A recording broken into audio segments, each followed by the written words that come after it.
Life 4 and some of the other games that you've had to learn, you said that it's definitely a tough game to pick up. What's been the hardest aspect of Dead or Alive 4 that you've had to sort of learn? I think maybe like knowing when to attack.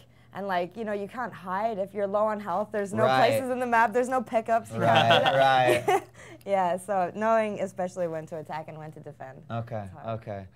Do you, I mean, tell us a little bit about the Combine. I mean, how did you do at the Combine?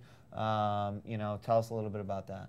The Combine was actually really surprising. I was surprised that not a lot of girls showed up from Europe, so it was a pretty, I don't know, pool. easy choice for the GMs to see who they would get. And I played against, in the European finals, I played against Miss from the Stockholm team, and it was a 5-2 score. So, yeah, that's what happened. Yeah. For your opponent, right? Yeah, for her, because I was so new to the game. She'd been playing for years, you know, so. So you've had a lot of time between the Combine and now to practice. Yeah, like about 6 weeks. Like, would you say, you know, like percentage-wise, how much better are you now than you were during the Combine? Wow, I don't know, maybe like 6 times better at the Combine. I learned how to block, just so you know where I was at then. Right. That's not easy though, guys. Yeah, it's not. Timing the block is hard, I think. At first I thought you had to block each individual punch, right? And then I found out you could just hold down the key, and I was like, oh, wow. Wow. Opened up a whole new world to me. You really are a noob. No, I'm just kidding. Yeah, that's what I want everyone to think. Hey, yeah, you know, play a little mental game as well. So, you know, your guys' regions were sort of new to it. In fact, Region 1 had already completed once, and Region 1 is North America, the 6 franchises that you've probably heard of on EG before. But I mean, you were sort of like the new guys. Outside regions were all the new guys. You started later than everyone, right? Too. So, you know, I'd love to hear your thoughts on like some of the regions that aren't U.S. Like, what do you think about some of the regions? I think that especially in Europe, well, Region 1, you guys had 6 teams, right? And so all the skilled players had to be spread out in between those teams because of the draft style. So I think that Europe, you know, with only 2 teams, it's like you get the best players from everywhere. So I think that it's going to be some tough competition. Despite the lack of, you know, preparation. Right. Because that's definitely, you know, something to take into consideration. But of the teams that are outside of Region 1, who do you think are the strongest? Just like on paper. On paper, probably us. Just after not to be arrogant or cocky. Hey, but it's okay to be arrogant and cocky. But you know, after we were such the underdogs at the European finals, and you know, look what happened. Like I was sitting next to Red Eye. We were tied at the Counter-Strike match. He's like, I don't think there's no way Berlin can take this, and suddenly, Red Eye, yeah. Yeah, well, that's Counter-Strike can often swing the match. So you've actually, we start next week, matches start next week, and you guys have a bye first round. So your first matchup's going to be between Mexico and Wuhan, whoever wins that one. What's Wuhan? China. Oh, sweet. Right. So what do you think of these 2 teams, and you know, how do you think Berlin will stack up against either of them? I actually don't know very much about the Wuhan team at all. I tried to, you know, look at how the Pan Asia finals went, but there's not a lot of information on that. So on paper, I think Mexico are probably a tougher team. They have a strong DOA team, both male and female.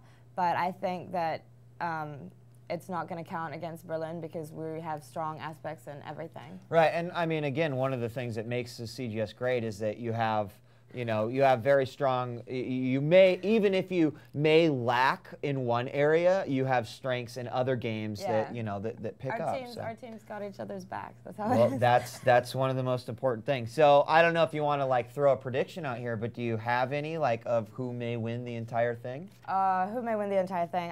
I really can't predict that. I mean, there's always upsets. You never know. It's a totally different game that you play on stage than you do on the practice rooms. Right. So I think that one's a really tough one to call. Okay, fair enough. I wouldn't even be able to call it either. So what have your preparations been like? I mean, you know, a week ago you were just, you know, off in Europe. Now you're here in LA preparing for your matches next week. Tell us a little bit about, you know, your preparations, because there was some downtime too between the European finals and now. Right. So tell us a little bit about, you know, what the team's been doing. Basically, since the European finals, I've been locked in my room, my tiny apartment practicing my Xbox.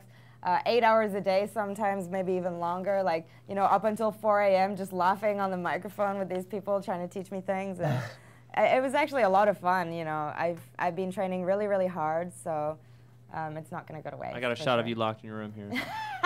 Yeah, exactly. Where'd you get that? That's from your YouTube video. That's linked from your site. Anyway. So then what does a regular day look like? I mean, if you're locking yourself in a room, is it pretty much just someone slides like bread and butter and some water underneath the door? Do you even get bread? Eat, return tray, keep playing. No, I cook. But bread and water. Actually, since arriving at the CGS, if you want to see what a regular day for our team looks like, you can go to the website, berlinalliance.com.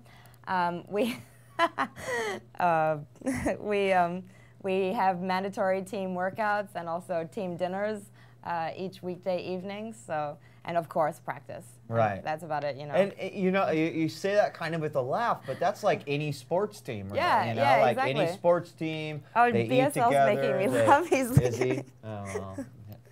Yeah.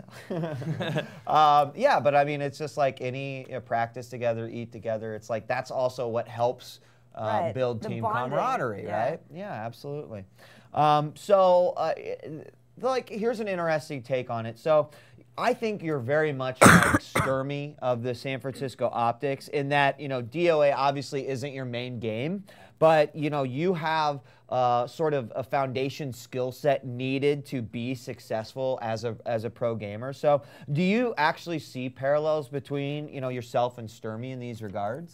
That's what I thought. I thought, you know, I might be able to transfer some of my FPS skills to DOA, but not really. The only thing that I could transfer is just match experience and being able to play under that kind of pressure.